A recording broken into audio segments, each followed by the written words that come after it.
और अब बात राम मंदिर की प्राण प्रतिष्ठा के दिन चीन और पाकिस्तान की साजिश की।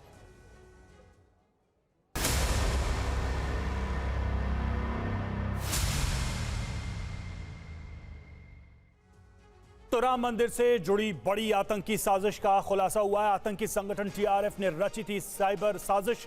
राम मंदिर प्रसार भारती की साइट निशाने पर थी। धार्मिक उन्माद फैलाना चाहते थे आतंकी संगठन। चीन पाकिस्तान ने के अपने साइबर सेंटर से भी मदद ली थी और इस तरह से एक षड्यंत्र रचा जा रहा था। ये खबर सामने आ रही है और इस पूरे मामले में आतंकी संगठन टीआरएफ का नाम सामने आ रहा है। टीआरएफ के द्वारा यह साइबर साजिश रची गई थी राम मंदिर प्रसार भारती की साइट पर अटैक।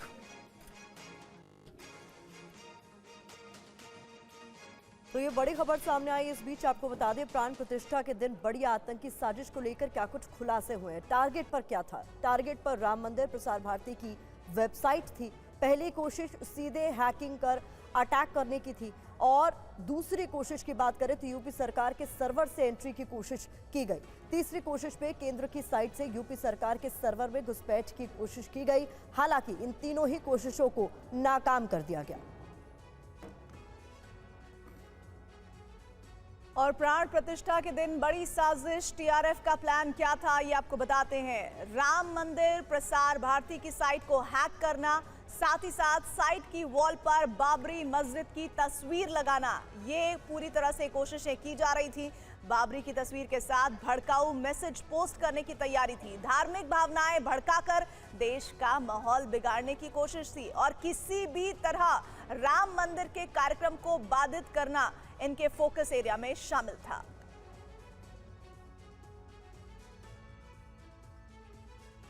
और सीधे रुक कर लेते हैं हमारे साथ हमारे सहयोगी इस पूरे मामले पर पीयूष पांडे, जिन्होंने इस खबर को टीवी9 भारतवर्ष पर रिपोर्ट किया, वो जुड़ रहे हैं। साथ ही अरविंद कुमार जैन, पूर्व डीजीपी उत्तर प्रदेश, वो हमारे साथ हैं।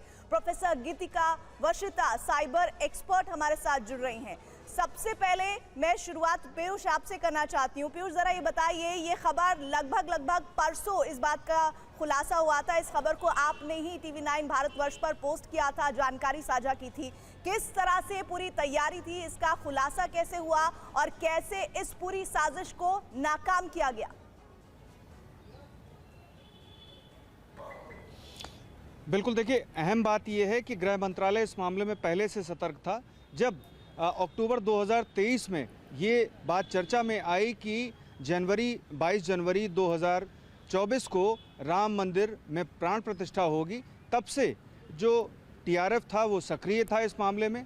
बाकायदे पाकिस्तान से, चीन से और हैदराबाद से भी कई प्रयास हुए, लेकिन वो प्रयास साइबर अटैक के नहीं थे, बल्कि जो वेबसाइट्स हैं उनको ओपन करने के थे। तो ऐसी स्थिति में जब जांच की गई है तो उसमें जो फायरवॉल पर अटैक हुए हैं और उसमें जो निशान, यानी कि जब किसी चीज़ पर अटैक होता है तो जाहिर सी बात है कि जो मल्टीपल जो आईपी एड्रेस कलेक्ट किए गए थे, उनसे ये जानकारी सामने आई है कि टीआरएफ इस मामले में साजिश रच रहा था और उस साजिश का पूरा मकसद देश का माहौल बिगाड़ना था, वो भी उस दौरान जब प्राण प्रतिष्ठा का कार्यक्रम देश में चल रहा हो।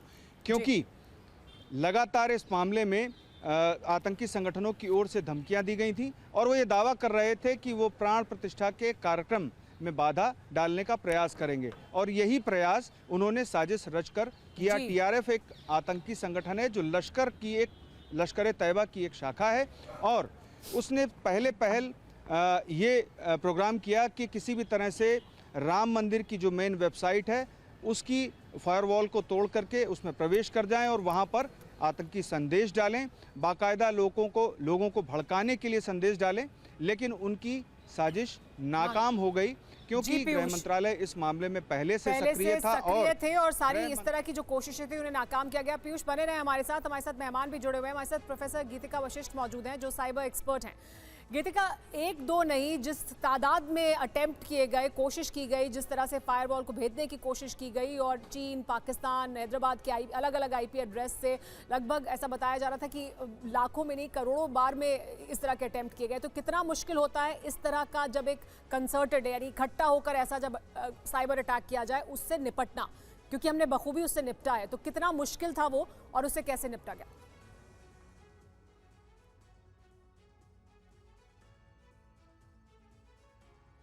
गीतिका, आपका ऑडियो म्यूट है, आप अनम्यूट कर अगर अपनी बात कहें।